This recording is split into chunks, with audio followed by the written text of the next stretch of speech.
कि संविधान दलित को, आदिवासी को और पिछड़े को बराबरी का अधिकार देता है, इसलिए तो।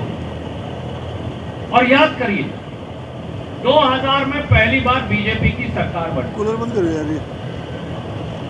सबसे पहले अटल बिहारी वाजपेयी जी ने क्या किया? इस बार ये कहा करते थे कि 400 सीटें दे दो बीजेपी को, हम संविधान बदल देंगे। सही बात है कि गलत है? इस बार तो इनके एमपी के उम्मीदवार ही कहा करते थे। राजनीतिक मोड में थे। आपने 2-3 विषय जो खास तौर पे, एक तो बाबा साहब जो पुतला जलाने की बात की, इसके तथ्य क्या है? दूसरा आपने कहा कि 400 सीटें आती तो आरक्षण खत्म हो जाता। दोनों के ऊपर हिंदुस्तान में, पूरा हिंदुस्तान, केवल 14 अप्रैल नहीं, ये पूरा महीना और अगला महीना बाबा साहब की जयंती का है।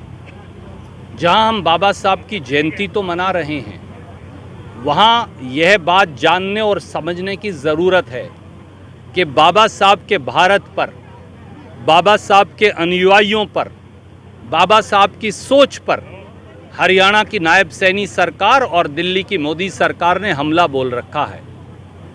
वो हमला कहीं आरक्षण को तोड़ने का है तो कहीं संविधान बदलने का है।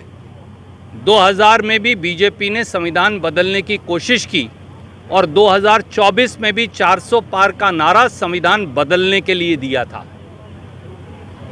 बीजेपी के पितृ संगठन के लोगों ने 12 दिसंबर 1949 को रामलीला ग्राउंड में बाबा साहब का, अंबेडकर जी का पुतला भी इसीलिए जलाया था।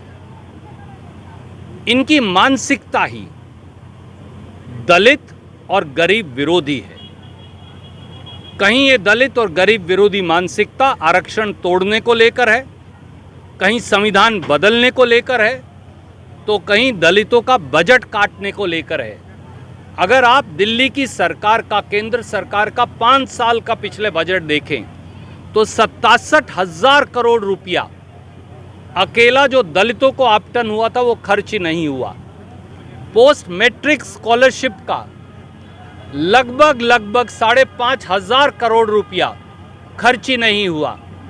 पीएम अजय जो दलित समाज के लिए योजना बनाई थी बड़े शानो शौकत से, उसका 5,101 करोड़ खर्च ही नहीं हुआ।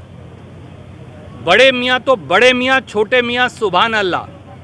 नायब सैनी और मनोहर लाल खट्टर जी की सरकार ने भी 10 साल में 2139 करोड़ रुपया दलित आवंटन का खर्च ही नहीं किया।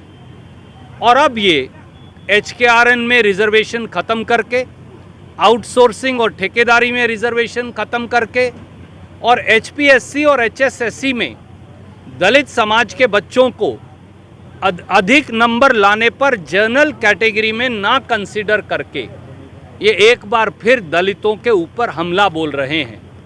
शायद इसीलिए 17 दिसंबर 2024 को अमित शाह जी ने राज्यसभा में बाबा साहब अंबेडकर और उनके अनुयायियों का अपमान किया। शायद इसीलिए योगी आदित्यनाथ जब हमारे मुशाहर समाज के दलित साथी उनसे मिलने जाते हैं तो वो उन्हें पहले साबुन से नहलवाते हैं और उन पर इत्र छिड़कवाते हैं। इसीलिए येदियुरप्पा दलित के घर में खाना खाना उचित नहीं समझते। ये वो लोग हैं जिनकी मानसिकता और सोच अंबेडकर विरोधी है, दलित विरोधी है, गरीब विरोधी है। और इसीलिए आज हमने संकल्प लिया है कि जब तक खून का एक कतरा बचा है, हम सब मिलकर एक एक साथी आगे 10-10 साथियों को प्रेरित करेगा, बाबा साहब की शिक्षा का प्रचार और प्रसार करेगा और भाजपा की दलित विरोधी सोच से हम मिलकर लड़ेंगे। धन्यवाद। बिजली के बाद आपने मुख्यमंत्री को एक नया चैलेंज दिया है, कि नई चुनौती दी है। पहली चुनौती में उन्होंने स्वीकार नहीं किया, आपने। आदरणीय मुख्यमंत्री नायब सैनी जी ने खुद कहा था कि 5,000 करोड़ का जो उन्होंने बिजली के बिलों का बोझ डाला है उस पर वो सुरजेवाला से बहस को तैयार हैं। तो सुरजेवाला तो बैठा है। महर्षि वाल्मीकि जी के मंदिर में अगर बदबू आती है उन्हें, तो फिर कहीं और जहां वो कहें हम वहां कर लेते हैं। बेस्ट तो ये है कि किसी भी पत्रकारों के दफ्तर में या आपके समूह में हमें भी बुला लें, उनको भी बुला लें, हम तो उनका आदर भी करेंगे। कैथल आएंगे तो आदर भी करेंगे और उसके साथ साथ तथ्यों पर बहस भी करेंगे। मंडी में गेहूं भीग रहा है, सिलेंडर 500 का मिलना था, अब 861 का हो गया। सर 861 नहीं है, अब 950 से ऊपर चला गया है, 980 रुपये, अब 1000 रुपया ही समझ लीजिए टच कर गया है।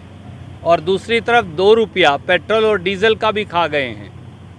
तो इसलिए हमारा केवल ये कहना है 10 साल में पेट्रोल डीजल और गैस से 35 लाख करोड़ का टैक्स, 35 लाख करोड़, ये मैं नहीं कह रहा, ये कंपनियों की बैलेंस शीट है, अगर टोटल करके देखें तो 10 साल में उन्होंने इतना पैसा लोगों की जेब काट कर कमाया है। वो पैसा गया कहाँ, किसकी जेब में जा रहा है? Thank you.